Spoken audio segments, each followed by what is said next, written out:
اب پہلی بات تو یہ سوچئے، کیا انسان ہر وقت نماز پڑھتا ہے؟ ہمیشہ روزہ رکھتا ہے؟ جب اللہ کہہ رہا میں نے تو پیدا ہی کیا میری عبادت کے لیے، کوئی اور کام اگر وہ کر رہا ہے تو وہ میرے مقصد تخلیق کے خلاف کر رہا ہے۔ وما خلقت الجن والانس الا لیعبدون، میں نے تو جنوں اور انسانوں کو صرف اس لیے پیدا کیا کہ میری عبادت کریں۔ تو اصل میں بات کیا ہے؟ یہ نماز، روزہ، حج اور زکوٰۃ یہ بھی عبادات تو ہیں، اصل عبادت کچھ اور ہے۔ اصل عبادت کیا ہے؟ الحمدللہ وکفا والصلاة والسلام علی عباده الذین اصطفى،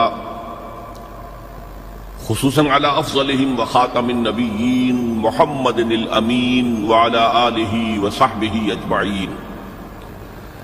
اما بعد فاعوذ باللہ من الشیطان الرجیم، بسم اللہ الرحمن الرحیم۔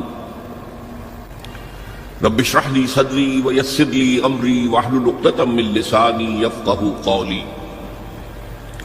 اللہم ربنا الہمنا رشدنا واعذنا من شرور انفسنا، اللہم ارنا الحق حقا وارزقنا اتباعہ وارنا الباطل باطلا وارزقنا اجتنابہ، اللہم وفقنا لما تحب وترضى، آمین یا رب العالمین۔ معزز حاضرین اور محترم خواتین، السلام علیکم ورحمۃ اللہ وبرکاتہ۔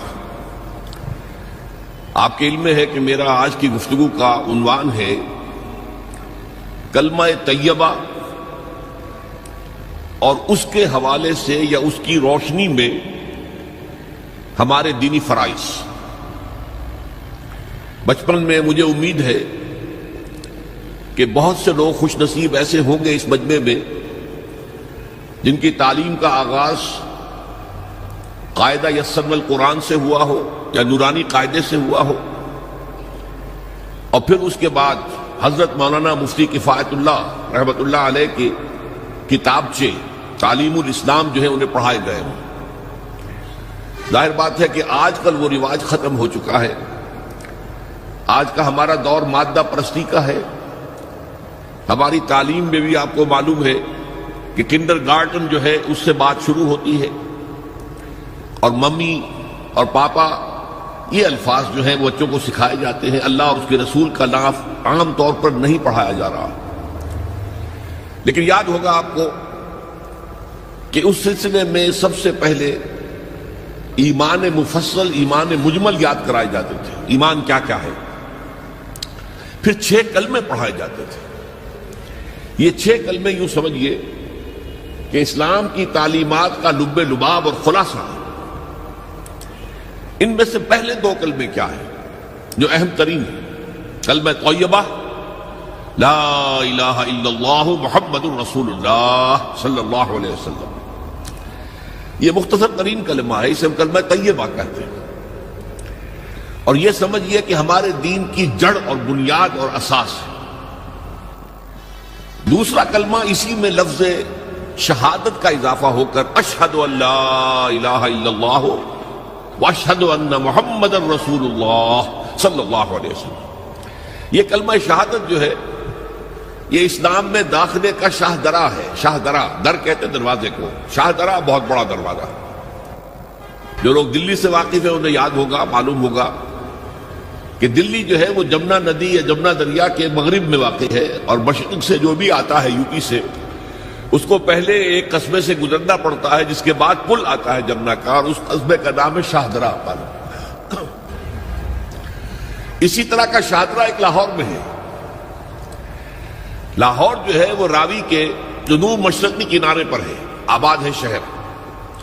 اب جو بھی پشاور سے، سرحد سے، اسلام آباد سے، پورے پنجاب سے لوگ آتے ہیں تو انہیں لاہور میں داخل ہونے کے لیے دریائے راوی کراس کرنا ہوتا ہے، لہذا وہاں بھی ایک قصبہ ہے جس کا نام شاہ درا ہے۔ شاہ درا یہ بڑا در ہے کہ جس سے داخل ہو کر آپ دلی میں یا لاہور میں داخل ہوں گے۔ اسی طرح میں نے عرض کیا کہ اسلام میں داخلے کے لیے شاہ درا جو ہے وہ ہے اشہد ان لا الہ الا اللہ واشہد ان محمد رسول اللہ صلی اللہ علیہ وسلم۔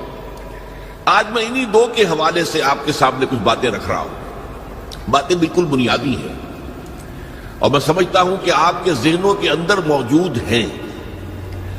صرف یہ ہے کہ آپ نے شاید زیادہ کبھی شعوری طور پر توجہ نہ دی ہو اور ان کے بارے میں کہیں گہرا غور و فکر نہ کیا ہو۔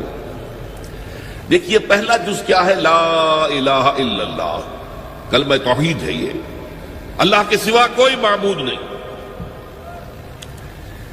اب اس کا تقاضا کیا ہے؟ اور دوسرا جز ہے محمد الرسول اللہ صلی اللہ علیہ وسلم، اس کا تقاضا کیا ہے؟ اللہ کے سوا کوئی معبود نہیں، معبود برحق صرف اللہ ہے۔ اس کا کیا مطلب ہے؟ عبادت صرف اس کی ہوگی، کوئی معبود نہیں اللہ کے سوا، عبادت اسی کی ہوگی۔ اس عبادت کا مفہوم کیا ہے؟ قرآن مجید میں بہت سے انبیاء کی اور رسولوں کی دعوت بیان ہوئی اور نام بنام کہا گیا۔ ان کی دعوت کیا تھی؟ ان اعبدوا اللہ ما لکم من الہ غیرہ، اللہ کی عبادت کرو، تمہارا کوئی الہ اس کے سوا نہیں۔ اس کے ساتھ ہی بعض صورتوں میں ایک لفظ کا اضافہ ہوتا ہے۔ سورہ شعراء میں ان اعبدوا اللہ واطیعون،